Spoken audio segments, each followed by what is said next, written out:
අනුරාධපුරයේ පිහිටලා ඇති සජල විශ්මලන්තයේ වෙන නේචර් පැරඩයිස් කියන පරිසර අධ්‍යයන මධ්‍යස්ථානයේ නිර්මාණය කිරීමේ අරමුණු ඔබට හඳුන්වන්න දෙන්න තමයි මම කතා කරන්නේ.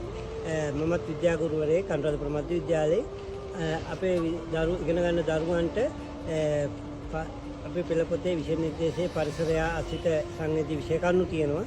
නමුත් මේවා දැකපු ළමයි ගොඩාක් අඩුවෙන් ඉන්නේ. පොතපතේ ඇඳලා රූප වලින් දැකපුවා විතරයි ඉන්නේ. සජීවීව මේ අත්දැකීම් දක්වපු දරුවෝ ඉතා අඩුයි.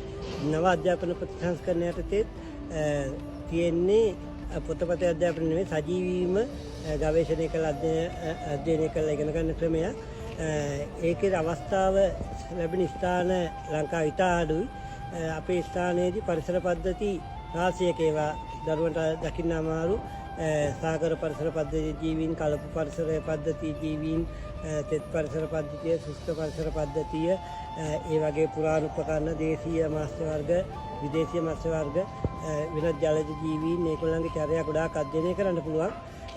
පාසල් දරුවන් වෙනුවෙන් විශේෂයෙන්ම හදලා තියෙන මේ මධ්‍යස්ථානයේ ඔයගොල්ලෝ සම්බන්ධ වෙලා අදාළ අධ්‍යාපන කටයුතු වලට පිටුවහලක් කරගන්න මේ ඉල්ලා සිටිනවා ප්‍රසන්න.